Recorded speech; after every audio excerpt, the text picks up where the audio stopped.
Hello, and welcome to this presentation on vectors, specifically looking at scalar products, also termed dot products. This presentation does assume you've seen a previous lecture related to an introduction to vectors using analytical methods. Introduction. In a previous presentation, we looked at vector addition, so vector A plus vector B, vector subtraction, vector A take away vector B, or combinations of this, for example factoring a vector by a scalar of 2 and adding it to vector B that's scaled by 3. However, the question arises, what's the effect of finding vector products? In other words, multiplying vectors. That's something we haven't considered. So after considering the ways in which two vector quantities can be combined in various geometrical and physical applications, it's found that there are two distinct product types that are of use.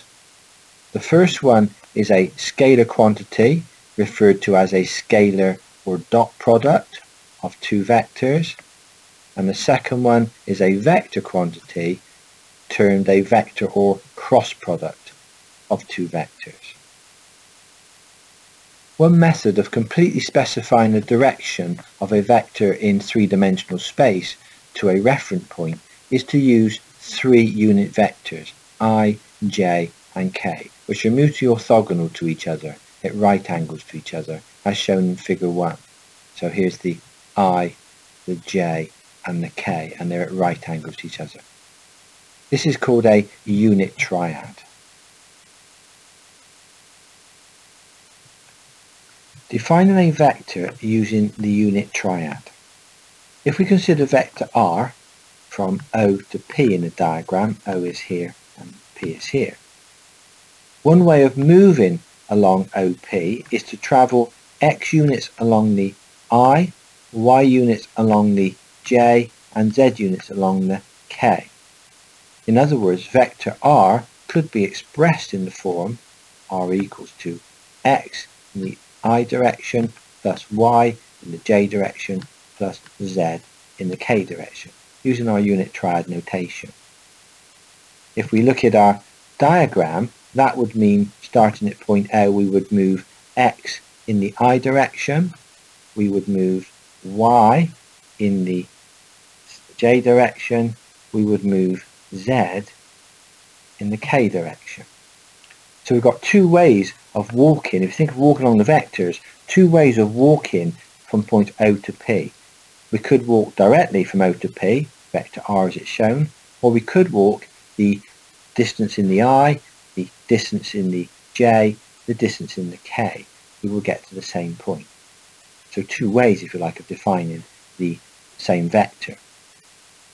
If we want to find the magnitude or the length of vector r, we apply Pythagoras' theorem, but in 3 dimensions.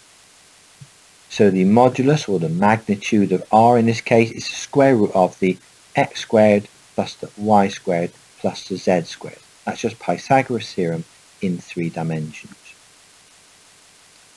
So essentially, unit vectors have a length of unity. So the magnitude of unit vector I is 1, the magnitude of unit vector j is 1, and the magnitude of unit vector k is 1.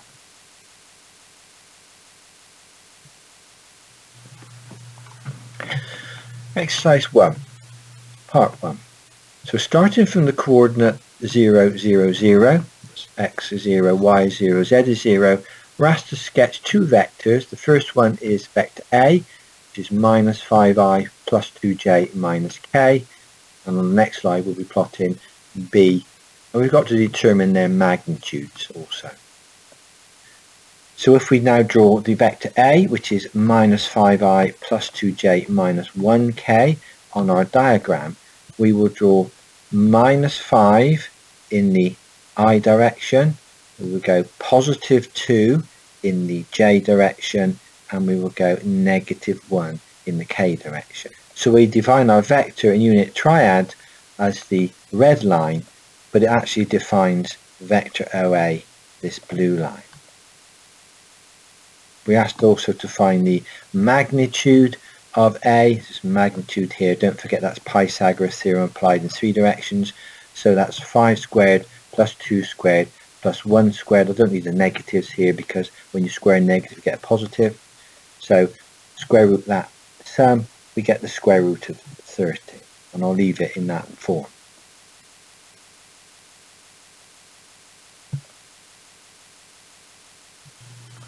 Exercise 1 continued. We're now going to plot vector B on our diagram. So B was defined in the question as minus 1.5i minus 4j plus 2k. Drawing that on the diagram, that will be minus 1.5 units in the I direction, that'll be minus 4 in the j direction, and it's plus 2 in the k direction. So using our unit triad, that's now defined vector B in 3-dimensional space as shown here. If we want to find the magnitude of B, then again we apply Pythagoras theorem in 3 directions. So square root in this case of 1.5 squared plus the 4 squared plus the 2 squared. I've ignored the negative signs again. That gives a value of 4.717 as the magnitude of B. Exercise 1 continued, part 2. In the previous part of this exercise, we've started all our vectors from the origin, the 0, 0, 0 position. In this question, we're going to start from a position vector defined as O, which is minus 2i plus the j plus the k. And we're going to determine vectors OA and OB from this new position vector. We're going to sketch them and again find their magnitudes. So given in the question the position vector, vector O, is minus 2i plus the 1j plus the 1k, and our 2 direction vectors were defined as A is equal to minus 5a plus 2j minus k, and B was minus 1.5i minus 4j plus 2k. So we can now find vectors OA and OB. Start with OA here.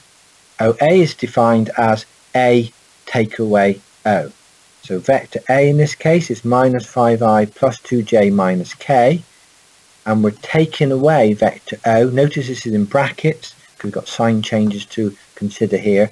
So vector O, position vector, is minus 2i plus the 1j plus the 1k. But the negative outside will change the sense of all the terms inside the bracket. So now we add up the like terms. Be careful with the directed numbers here. We've got minus 5i plus 2i, that becomes minus 3i. We've got plus 2j minus a j, so that becomes plus 1j. And we've got a minus a k is minus 2k. Just be careful of your directed numbers there. The negative sign outside the bracket affects the signs of all the terms inside the bracket. Exercise 1 part 2 continued. We can now sketch vector OA defined on the previous slide and repeated here for convenience. So plotting vector OA, we draw minus 3 in the I direction, we draw positive 1 in the j direction, and then negative 2 in the k direction. That then defines our vector from O to A. If we want to find the magnitude of vector OA, then again we apply Pythagoras theorem in the 3 directions. In this case we get 3 squared plus 1 squared plus 2 squared. I've ignored the negative terms. All square rooted gives a value of the square root of 14.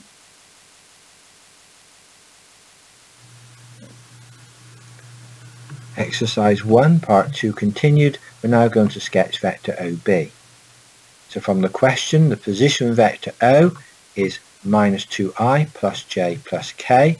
So to find vector OB, in this instance it's B take away the position vector O. So minus 1.5i minus 4j plus 2k is the vector B, and we're taking away, and again notice use of brackets here, taking away minus 2i plus the j plus the k for the position vector. Again, being careful when you add the like terms together, we get minus 1.5i plus 2i, so that's 0.5i positive there, minus 4j minus 1j, so that's minus 5j, and then plus 2k, take away a k, that's plus 1k or plus k. We can then draw that on our vector diagram. So we're going to get 0.5 in the I, we're going to get minus 5 in the j, and we're going to get plus 1 in the k. So that defines vector OB in this case. If we want to find the magnitude of OB, then again it's Pythagoras theorem, so it'll be 0.5 squared plus the 5 squared plus the 1 squared, all square rooted. Gives us a value of 5.123. Direction cosines and ratios. This is an alternative way to specify the direction of a vector, say r, using these direction cosines. So within vector analysis, the direction of vector r can be stated in terms of what are called direction cosines. Now, cos of angle alpha is given on a diagram here, is the x value divided by the modulus of vector r. The cos of angle beta is shown here on a diagram, is the y value divided by the modulus of vector r, and cos of gamma is shown here on a diagram, is equal to the z value divided by the modulus of vector r. Direction cosines are also denoted in this form of L equals to cos alpha, or L is equal to the x upon the modulus of r from above. M is the cos of beta, or M is equal to y divided by the modulus of r from above. Or N is equal to cos gamma, or N is equal to z divided by the modulus of r. Again, the magnitude of vector r is always given by the Pythagoras theorem.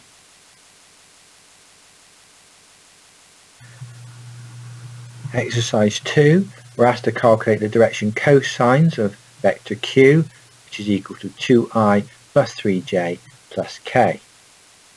So this time we've got 2 in the x direction, 3 in the y direction, and 1 in the z direction. So we can plot our vector. So that was 2i, so that's 2 in the I direction, it's 3 in the j, so 3 in the j direction, and it's 1 in the k direction. So that defines vector O to q. If we want to find the magnitude of vector q, it's simply Pythagoras theorem of our x, y, and z dimensions, and that gives us a value of the square root of 14. I'll let you check the numbers then.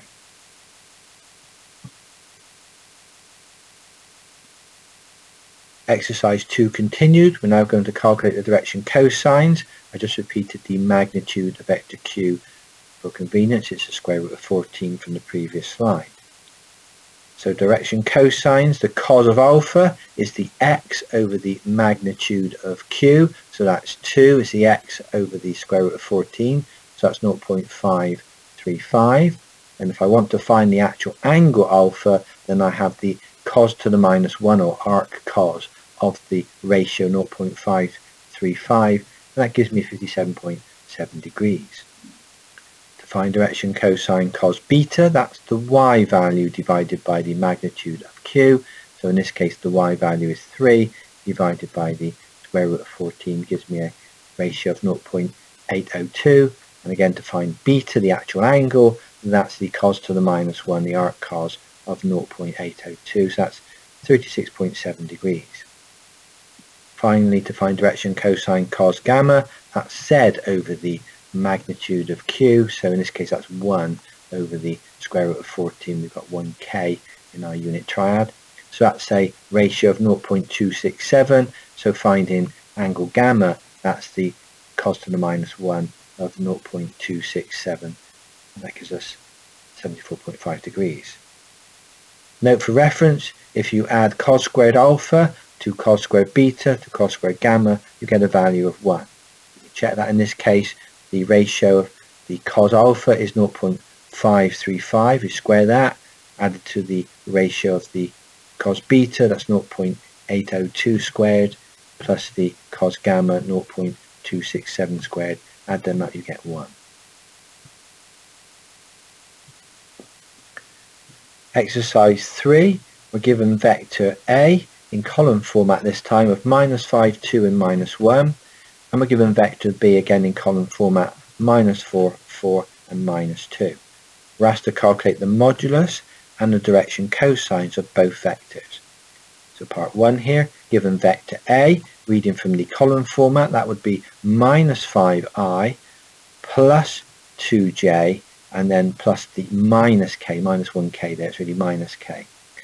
That's of the form the xi plus the yj plus the zk, so we can read x is -5, y is 2 and z is -1. To find the modulus of vector A, just use Pythagoras theorem as before, so that would be 5 squared plus 2 squared plus the 1 squared, all square rooted. So the modulus of vector A is square root of 30. And to calculate the direction cosines, that's going to be cos of alpha is x over the modulus of A, so in this case it's -5 over square root of 30, gives us -0.9129. Cos of angle beta is y over the modulus of A, so that's 2 in this case over the square root of 30, so the ratio is 0.3561. And cos of gamma is z over the modulus of A, so that's -1 in this case over the square root of 30, so -0.1826 is the ratio. On the next slide, I've worked out the direction cosines for vector B. I would encourage you to stop the presentation here and do that for yourself before reviewing the solutions on the following slide.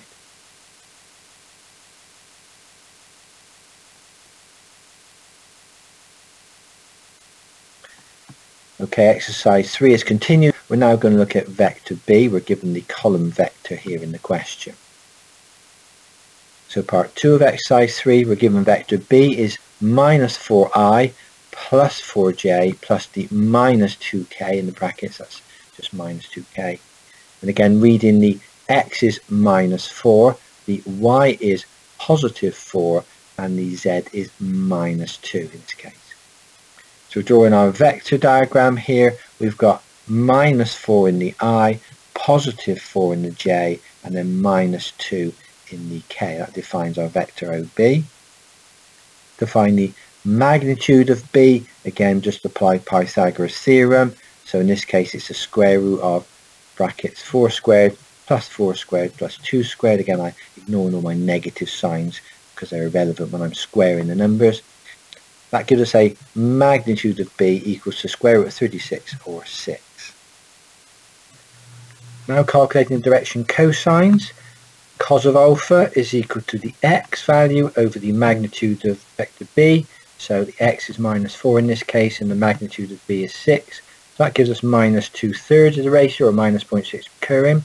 I have also calculated the angle alpha here, and that's the inverse cos, or the arc cos, of the -2/3, and that gives an angle of 131.8 degrees.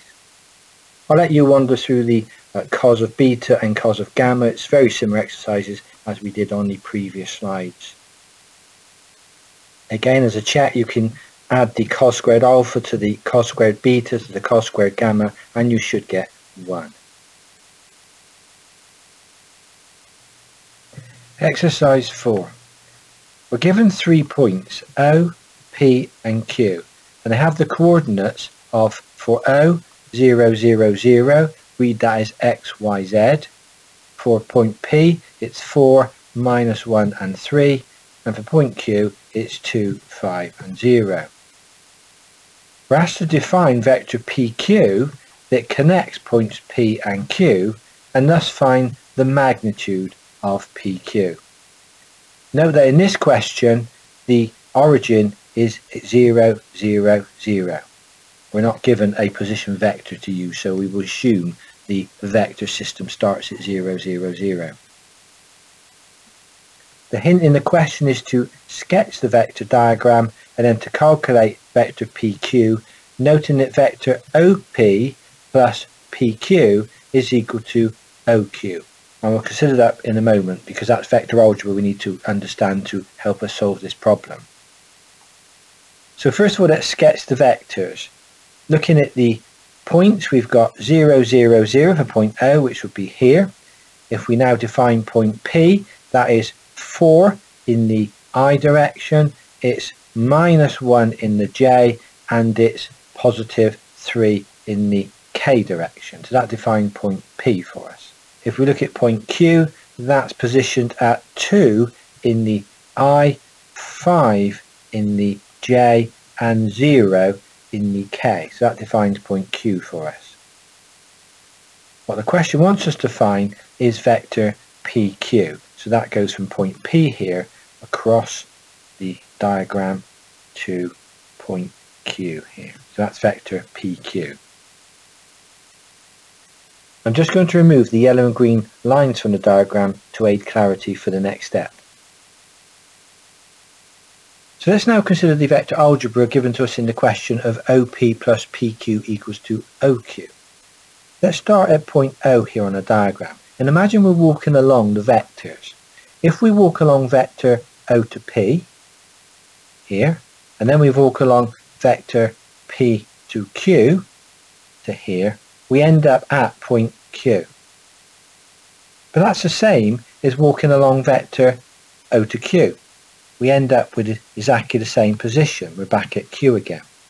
So by using this approach to vector addition, we can now rearrange the equation to find vector PQ in terms of OQ and OP. And that's what's done on the next slide. Exercise 4 continued. So O is the origin of our vector system. In this particular case, that's the origin of the graph. It's 0, 0, 0. I'm just going to show you the next couple of calculations, which you don't actually need to do here, but it's something we may need to do in other questions. So I'm just going to go through this for completeness. To find vector OP, that's actually vector P take away the positioning vector O. Now in this case, vector P is 4i take away j plus 3k, and the positioning vector is the origin at 0, 0, 0. So in this particular instance, vector OP is the same as vector P, it's 4i minus j plus 3k. And the same with OQ, that would be vector Q take away our positioning vector O. So that would be 2i plus 5j plus 0k, take away again 0, 0, 0. So it's 2i plus 5j plus 0k for OQ. Now in this case we obviously didn't need to do that, but in some cases you will find that the origin of our vectors we're looking at is not 0, 0, 0, so you would need to go through that process to find the actual vectors OP, OQ, etc. from a positioning vector. So just consider that for reference in future questions. So now we've got vector OP, that's 4i minus j plus 3k, and we've got vector OQ, that's 2i plus 5j plus 0k. So from the previous slide, the addition law of vectors said that OP plus PQ is equal to OQ. So going back to our diagram, OP plus PQ is equal to, we just change the colour here, the OQ. Now what we want to find is PQ. So slightly rearranging our equation here, so PQ is equal to the OQ take away OP, so it's obeying the laws of algebra here. So PQ is equal to OQ, which is 2i plus 5j from above, 0k in this instance, take away, and then in brackets OP, which is 4i minus a j plus a 3k. Again, make sure you put a bracket there because you've got a negative outside the bracket, but it will change the sense of all the terms inside the bracket. So expanding the bracket with a negative, I get 2i plus the 5j take away 4i plus j, because negative and negative makes positive, and then minus 3k. Bringing my like terms together, I get PQ is equal to minus 2i, that's the 2i take away the 4i, I get plus 6j, so that's the 5j plus the 1j, and minus 3k, that's the term here at the end. If I want the modulus of vector PQ, so modulus of PQ, that would be Pythagoras theorem for the x squared, y squared, and z squared or square rooted terms. In this case I've actually put in a negatives, which is pointless really, because minus 2 squared is going to be 4, 6 squared, and I put the negative, minus 3 squared is going to be 9, and I square rooted all of those values. That gave me the square root of 49, or 7 in this case. Okay, let's define now a scalar product, also termed a dot product in some textbooks.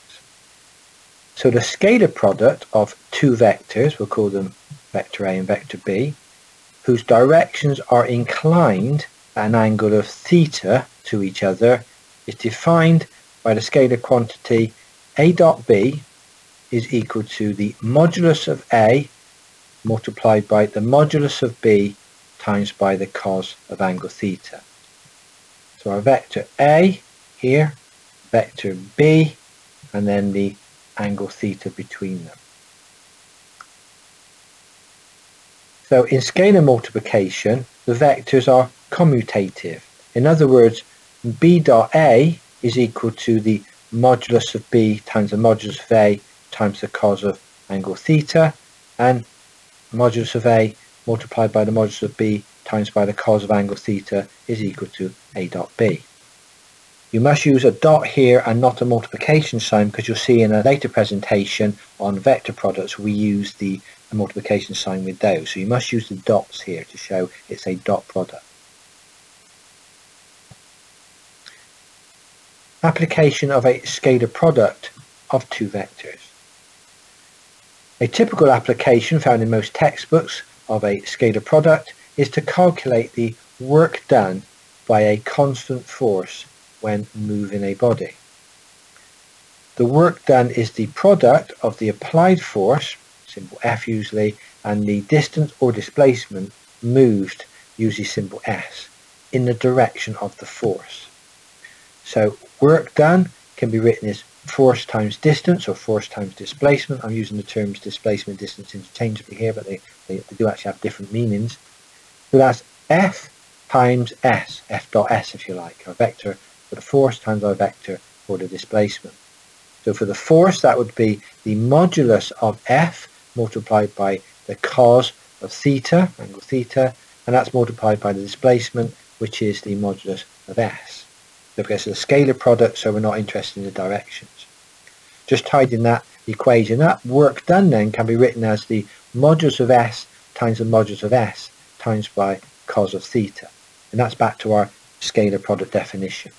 So what we're doing with the formula is using the force in this direction, which is the cos component of the F vector, and we're multiplying it by the displacement over which the movement occurs. Okay, we're now going to look at an alternative form of a scalar product, one in which there is no angle theta. So let's consider a scalar product of two vectors that are in unit form.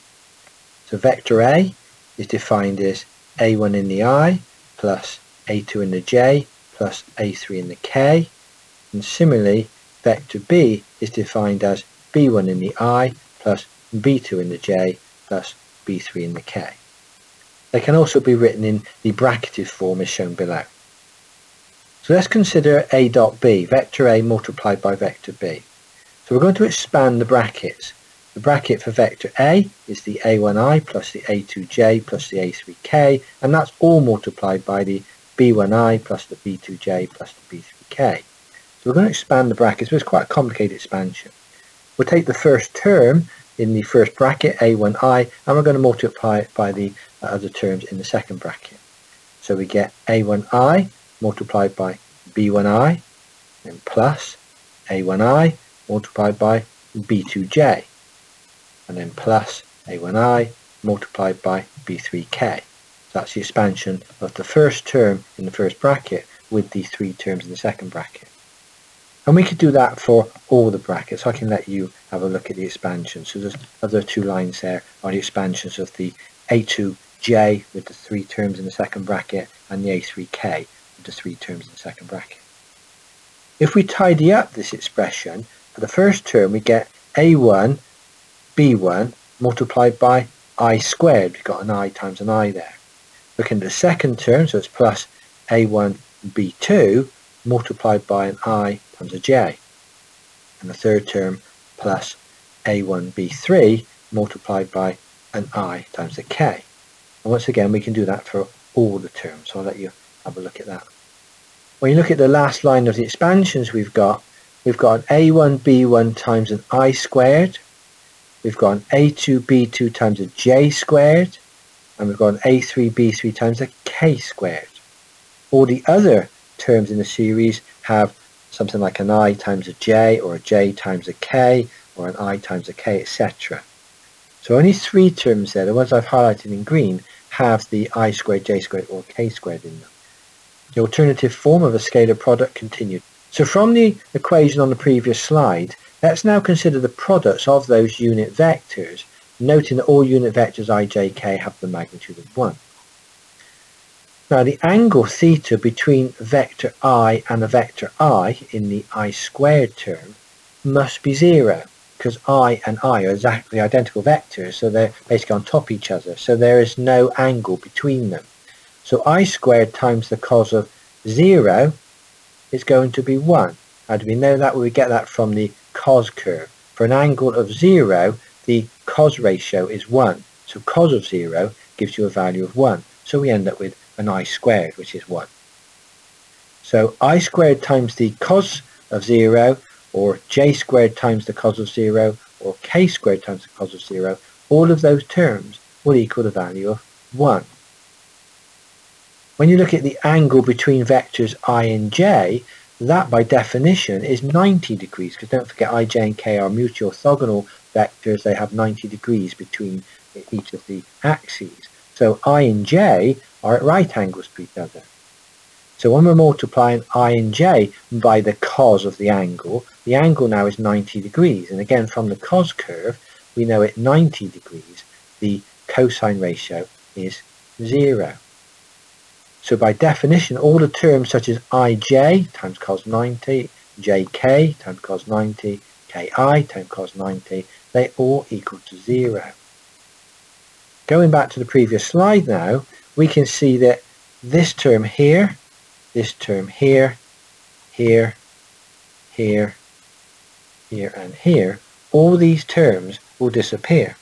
The only terms we're left with in this series are going to be the a1, b1, I squared term, the a2, b2, j squared term, and the a3, b3, k squared term. So just 3 terms left in our expansion. So now we can write the scalar product of 2 vectors, a dot b in this case, as a1 times b1 plus a2 times b2 plus a3 times b3 from the previous slide. And that's now an alternative form of a scalar product, and there is no angle stated in that formula.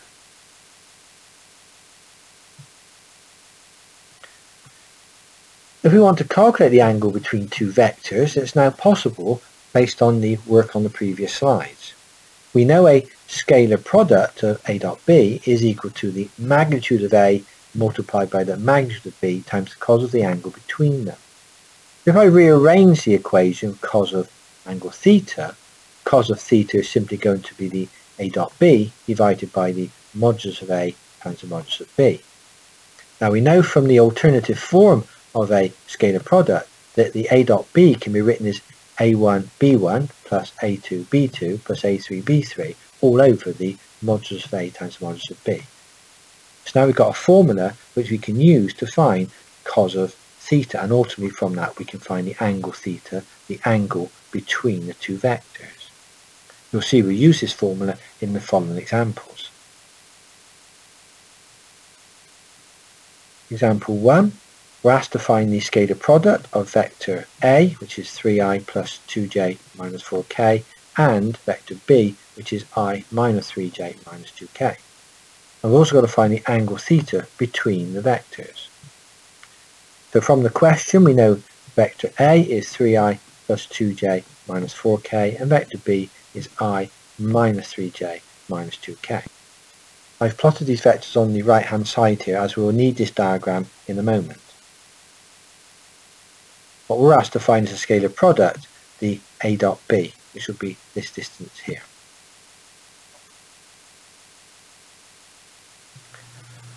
Okay, example 1 continued. So the scalar product of a dot b we know is a1 b1 plus a2 b2 plus a3 b3, derived on our previous slides.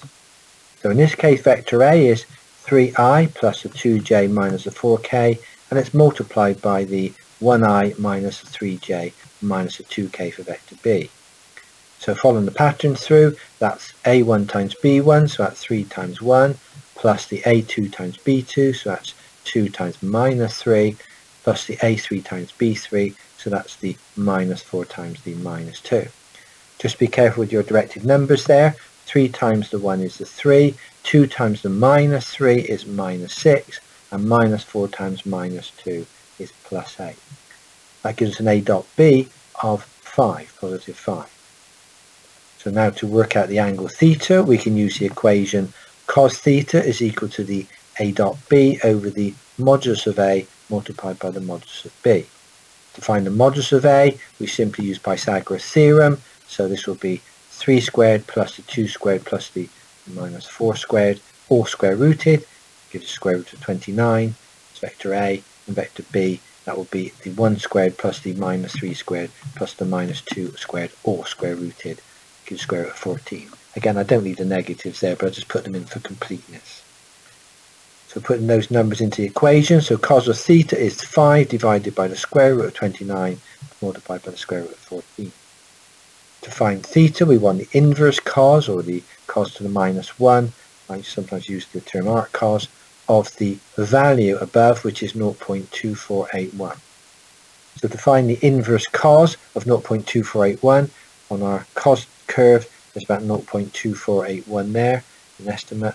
And if we draw a horizontal line across, it hits the curve somewhere here, so there will be a value here. And if we continue the line on, it will hit the curve again later on, somewhere up here. After the 270 degrees, we'll get another angle. So when you use your calculator to find the cos to the minus 1 of 0.2481, it will give you 75.63 degrees, which will relate to the angle we would have found here. But don't forget, there is another angle later on, which is the 360 degrees take away 75.63 degrees, and that will give us 284.36, and that will be the angle up here. Now this is where the diagram is very useful, because we've sketched the vector diagram. We can see that the angle between vectors A and B is actually an acute angle, so the solution here is 75.63 degrees. Some exercises now for you to attempt on your own.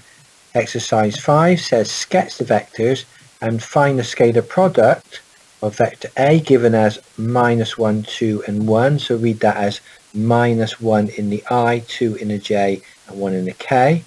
And vector B is defined as 0, 2, 3. So read that as 0 in the I, 2 in the J, 3 in the K. And also find the acute angle between these vectors. Answers are given in the brackets.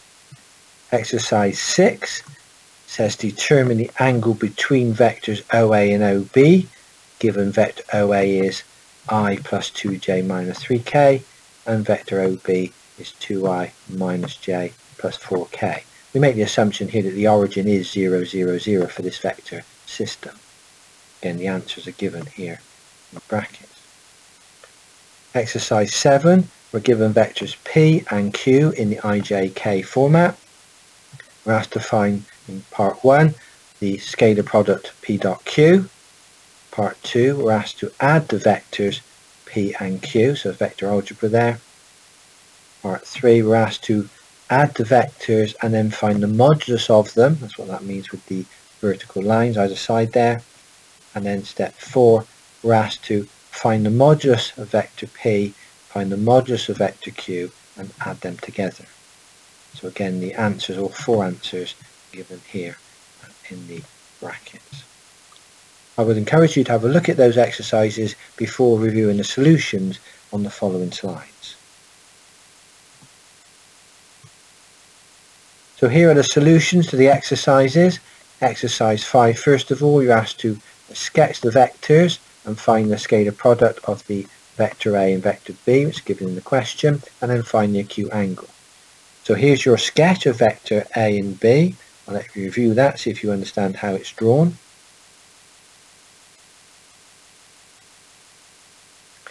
Exercise 5 continued here. And then given vectors A and B in the IJK format, we can find the scalar product of the two vectors using the formula derived on the previous page. That will give us the A dot B value. I'll let you look at the arithmetic there. and then we're asked to find the angle between them, cos of the angle, and we're going to use the formula of the a dot b over the modulus of a times the modulus of b. So we'll need to find the modulus of a and modulus of b from Pythagoras' theorem. Again, I'll let you work through the solutions. We're just asked to find the acute angle here, so theta will be 37.6 degrees, which we can see it is from the sketch on the previous slide.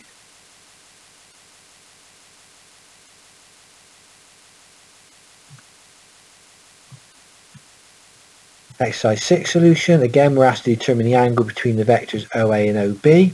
We're given OA and OB in the question. Exercise 6 solution. We're asked to determine the angle between the vectors OA and OB that are defined in the question. Assuming the origin here is 0, 0, 0 for this vector system. I've sketched the vectors in the diagram on the right hand side, so we get an idea of the value of the angle.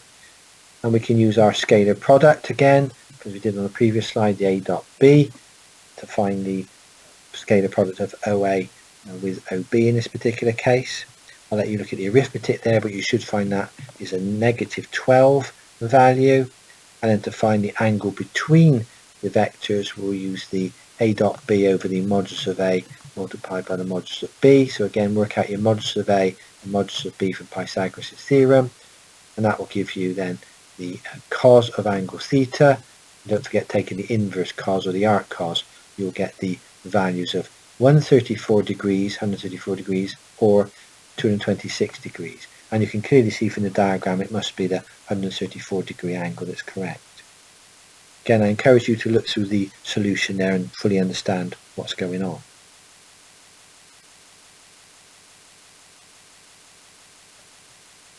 Exercise 7 solution. We're given in the questions vectors p and vectors q defined in the ijk notation, and we're asked to find 4 sub-questions here. The first one is to find the scalar product of p dot q. So again, we can use our formula we derived in the previous slide, a dot b expansion. I'll let you look at that. Should get a value of p dot q of -3. The vectors are sketched on the right hand side for convenience. Exercise 7 continued, part 2. We're asked to determine the vector p plus the vector q. That's purely an algebraic sum here of the p plus the q. So there's the ijk for vector p, there's the ijk for vector q. We just add our like terms together to end up with p plus q. I'll let you look at the arithmetic there, but you should end up with 3i minus 2j plus k. Part 3 of exercise 7 asked us to determine the modulus of the p plus q vectors. So we've got the value above of p plus q, so all we need to do now is put that into Pythagoras' theorem to find the modulus of p plus q. Again, I'll let you look at the arithmetic as to how we end up with that value. So that's the modulus of p plus q. And finally, part 4, we're asked to work out the modulus of p and add it to the modulus of q. So we know the ijk for p, we know the ijk for q. We simply put those into the Pythagoras theorem. So putting in the p vector components into the Pythagoras theorem here, put in the q vector components into Pythagoras theorem there, and simply adding up the values. Should give us an answer of 6.191. Again, I strongly encourage you to work through that slide and make sure you fully understand the calculations being used there.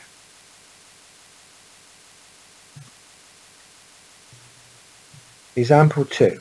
We're given points A, B and C having coordinates of 3, 2, 1 for A, 5, 4, 2 for B, and -4, 2, 1 for C. Read them as the ijk, the xyz terms. Part 1 of example 2, we're asked to find the scalar product of AB with AC, and part 2, we're asked to find the angle between AB and AC. So from the question, point A is 3i plus 2j plus 1 in the k, point B is 5i plus 4j plus 2 in the k, and point C is -4i plus 2j plus k. Now the origin in this particular case is going to be at 3, 2, 1, because we've got to work out the AB and the AC. So A in this case is the origin, so A is our position vector. I tried to show this on a diagram on the right hand side, not too clear to see here, but basically I'm trying to show that there's the origin of the vector system in this case, and there's vector AB, and there's vector AC.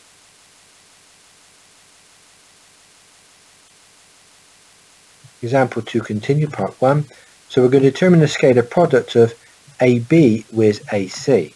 But the first thing we need to do is calculate the position vectors, the AB and AC, from point A. So to find AB, that will be the position of point B, take away the position of point A. So point B was defined as 5i plus 4j plus 2k, and we take away from that the position vector A, that's 3i plus 2j plus k. Doing the arithmetic on that, you get 2i plus 2j plus k. Just be careful of your directed numbers. Again, you've got a negative outside the bracket, so that changes the sign of everything inside the bracket, so be careful when you add up the terms. To find AC, that means point C take away point A in this case, so that's minus 4i plus 2j plus k, that's the location of point C, and again A in this case is going to be 3i plus 2j plus k. Again, be careful of the arithmetic, but that should give you minus 7i. We can now find the scalar product of these two vectors, the A dot B, so in this case is AB dotted with AC. So from above we can find the AB, it's 2i plus 2j plus k, and that's multiplied by the minus 7i plus 0j plus 0k. Again, doing the arithmetic on that, we should find that the AB dotted with the AC, the scalar product gives a value of minus 14. Example 2 continued, part 2. We're asked to find the angle between vector AB and AC. So to do that, we're going to use the formula cos of the angle theta is the vector AB multiplied by the vector AC, or divided by the modulus of vector AB multiplied by the modulus of vector AC. We can find the moduli by using Pythagoras theorem as before, so the modulus of AB should be 3, the modulus of AC should be 7, let you check that. And we put all these numbers into the equation for cos theta, we can eventually find the value of theta, which is going to be 131.8 or 228.2 degrees. Now if you look at the diagram a few slides previously where we drew the vectors, you can see the angle between the vectors is certainly less than 180 degrees. So by inspection of the sketch, we find that 131.8 degrees is the correct angle in this instance.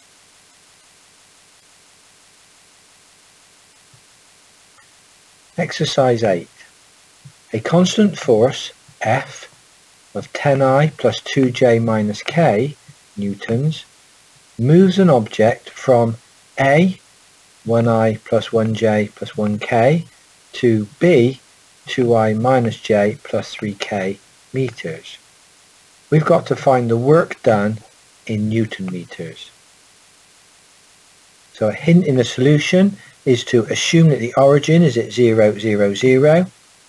We've got to find vector AB first of all, and then find the scalar product of F multiplied by AB, which, if we know from previous work, is the A1 B1 plus the A2 B2 plus the A3 B3 terms. So given in the question vectors of the form xi plus yj plus zk, we've got our F, A and B vector. Plotted these best I can on a diagram here. So point 0, 0, 0 is here, then point A is here, so I've got a vector OA, and I've got a point here B, so I can see vector OB. Now, as I said in the question, we're going to assume O is the origin, is at 0, 0, 0. So in this case, the OA and the OB are basically the values of vector A and vector B here, because I'm taking away a position vector of 0, 0, 0 in both cases. Sometimes, we said in previous work, sometimes you can get an offset for the system of vectors, and you have to take that offset away from the vectors A and B. But in this case, we don't, because the origin is 0, 0, 0 for our system. Exercise 8 continued.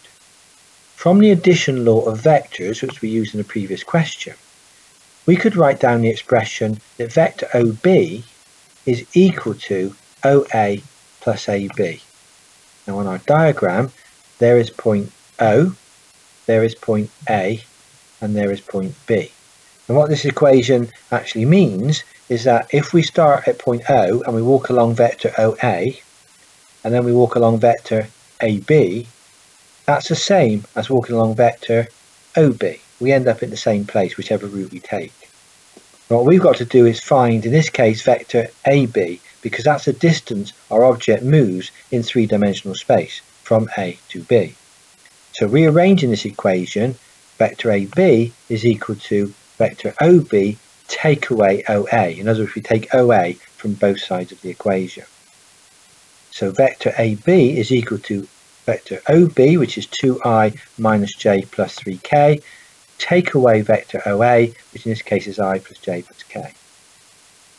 Be careful of the negative sign outside the bracket. So when you expand the bracket with that negative term, you get 2i minus j plus 3k for OB, then you take away I, you take away j, and you take away vector k. Bringing our like terms together, therefore vector AB is going to be 2i take away I, so that's 1i, it's minus j take away a j, so minus 2j, and it's plus 3k take away 1k, so that's plus 2k. We know from our formula that work done is equal to force times displacement, or force times distance. So in terms of our vectors, that's the force vector multiplied by vector AB, the distance we travel in 3 dimensions. So the work done is going to be force vector F, which is 10i plus 2j minus k from our previous slide, and that's now multiplied by the vector above AB, the I minus 2j plus the 2k. This is a scalar product of two vectors, so we'll use our equation, the A dot B is equal to A1b1 plus A2b2 plus A3b3. So from above, the force vector times AB is going to be 10i plus 2j minus k, that's the F vector, and it's multiplied by the I minus 2j plus the 2k, which is the vector AB, the displacement or distance. I'll let you do the arithmetic on that. When you put the numbers in, and be careful of the directed numbers, you get a value of 4. In other words, the work done in this case, W, is 4 Newton meters. Properties of scalar products. Property 1. A dot product of two vectors, written A dot B, is termed a scalar product. Property 2. Scalar products are commutative. In other words, A dot B is equal to the same as B dot A. Property 3. Scalar products are distributive over addition. In other words, A dot brackets B plus C vectors is equal to A dot B plus A dot C. Property 5. If two vectors are mutually orthogonal to each other, or perpendicular to each other, their scalar product is going to be 0. The definition of a scalar product is A dot B, which is equal to the magnitude of A multiplied by the magnitude of B times the cos of theta. If the vectors are at right angles to each other, so A is up and B is horizontal here, and there's 90 degrees between them, then the cos of 90 is 0. So A dot B in this case would be 0. They will have no scalar value. Properties of scalar products continued. Property 6. If two vectors, say vector A and vector B, are parallel to each other, their scalar product is A dot B. So A dot B is equal to the modulus of A times the modulus of B times the cos of angle theta. If the vectors are parallel to each other, that means the angle between them is 0 and cos of 0 is 1. So therefore A dot B is the same as the modulus of A times the modulus of B. Property 7. If theta is the angle between the two vectors, A and B, then we can write cos of theta in terms of A dot B over the modulus of A multiplied by the modulus of B, where A dot B has been shown to be A1b1 plus A2b2 plus A3b3.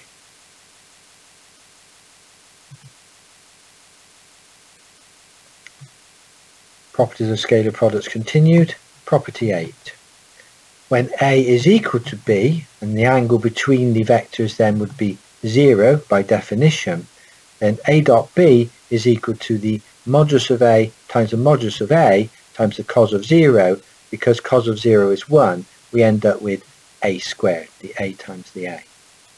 In the case of the unit vectors I, J and K, which we know are mutually orthogonal to each other at right angles to each other, then by definition vector I times vector I is equal to J times J is equal to K times K is equal to 1, because the angle between those vectors is 0. The angle between I and I will be 0, between J and J 0, K and K 0, and we know the cos of 0 is 1, so therefore the scalar product is 1. However, if we've got I times J, or J times K, or K times I, then the scalar product of those vectors is 0, because each of those by definition are 90 degrees apart, and cos of 90 is 0, so they have no scalar product value. I will leave you with some tutorial questions to undertake, which are all based on the examples and the exercises on the previous slides. The answers to each question is given on the right hand side in brackets here.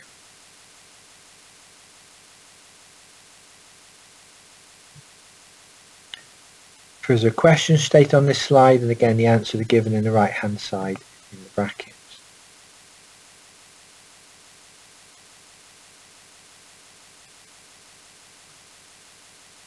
More questions given here, and again the answers given in the right hand side. Slightly more contextualized questions on this slide.